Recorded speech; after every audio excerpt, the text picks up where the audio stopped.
This tutorial will explain how you can use League Lab to manage team uniform orders for your leagues and tournaments. If you don't want to provide uniforms, you can still take advantage of team colors to help give your teams a sense of identity on your public website.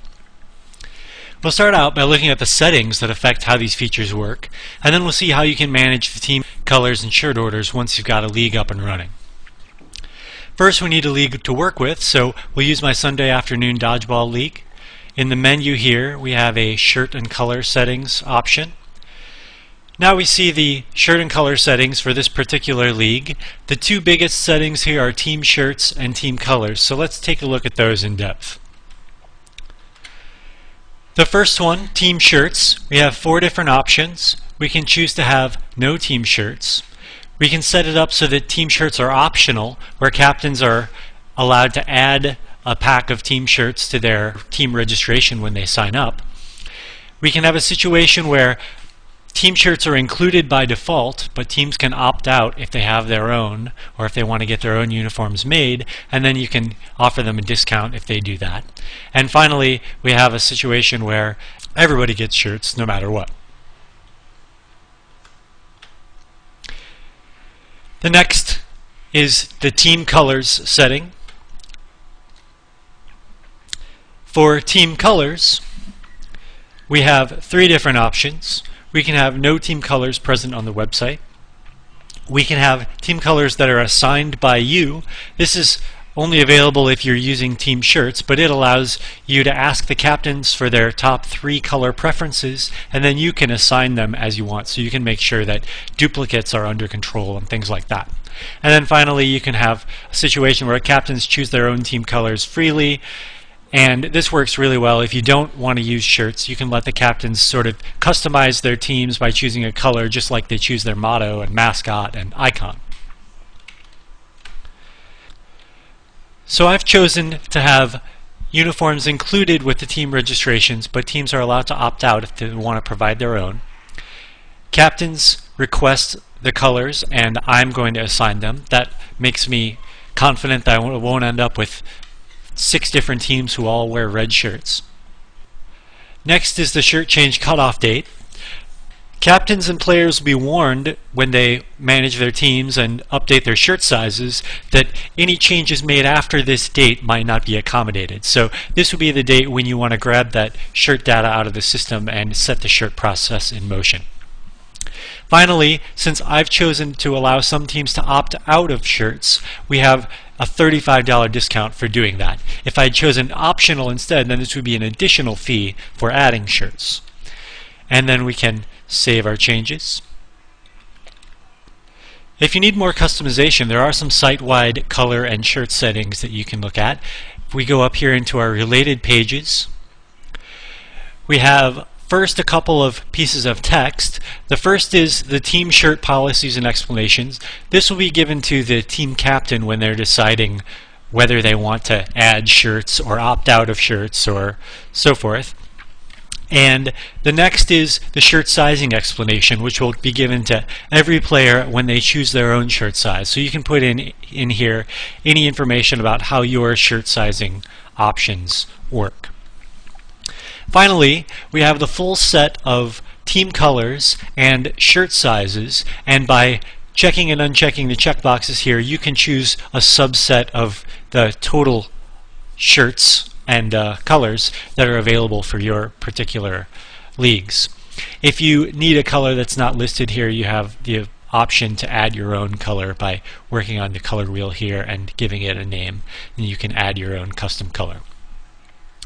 So we've covered all of the settings for shirts and team colors. Now let's take a look at how we manage league's shirts and colors once it's up and running. So to do that, we find our league again, and we go to Team Shirts. So here we can see the teams who are registered in our league. We can see their sign-up date, and if we want different information here, we can alter that column in case we need to call the captains. Custom questions will show up here too if you've added those for your league or tournament. We see the colors that they've requested. This section is for the color that's assigned, and then on the right we have the totals. So since this team requested royal blue and no other team has requested royal blue, we can assign them that color. And we see the swatch there showing that. The indie team, that's a team for individuals. That team was one that I created, so they don't have options, they don't have preferences, but I can give them whatever I like. So we can go through and assign colors this way. We can view the sizes for the particular team. If we look at this team here, we see that we have 1 small, 3 large for 4 total shirts in the top row. And then down here, next to the envelope, we have 2 medium shirts also. These are for players who've been invited to the team, but they haven't yet accepted the spot. This means that the medium size is the captain's best guess as to their size, and it also means that they may or may not end up accepting that spot. So these numbers down below in gray are sort of tentative. And if we need to see the individual player shirt orders, we can see that there. We see the captain here has got a large shirt. We see the sizes of the other players who've accepted, and then these players down here with the envelopes next to their names have only been invited. They haven't yet accepted their spots. So using these numbers, we can sort of get an idea of which sizes are locked in, which sizes might change, and what we need to do about that. We can see that the shirt change cutoff hasn't happened yet, so there's still time for these guys to accept the spot and change their size. We see down here, the team here, the Super Friends, has opted out of team shirts. So they've gotten a chance to choose their own color. They told us their uniforms that they're providing are red, so they get that color automatically. And if we want to, we can add shirts for this team. If they call us up and they say, well, our screen printer fell through, we're not going to be able to get our red shirts, can you provide shirts? We can switch that option for them there. Likewise, if this team wants to opt out, we can do that here too. Down at the bottom here, we see the individuals who are not yet placed on teams. We see their sizes. And note also, we have a grayed out individual here. This person is not confirmed into the league yet. Their status is not offered. Likewise with the blasters up here. This team has not been confirmed into this league yet. So depending on whether you expect to confirm them or not, you can ignore or take into account those sizes or not. Whatever works with your model. And another thing we can look at, the Super Friends have opted out, so we can look at their transaction history.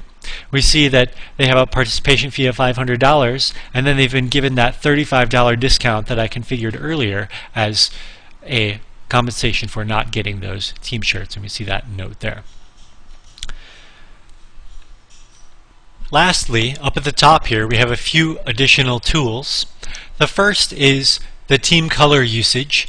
This gives us an idea of how many times each of the colors are being used, and if we have multiple divisions, then we'll see a column for each division, so that we can make sure that we don't accidentally duplicate colors where we don't want to. The other 3 tools we have here are all to export the shirt orders for your league into a spreadsheet. You can export the totals by team or each individual player's shirt order, or you can export the totals by color, which can help if you're ordering the blank shirts. And these are all the tools that you can use to manage team shirts and team colors using League Lab.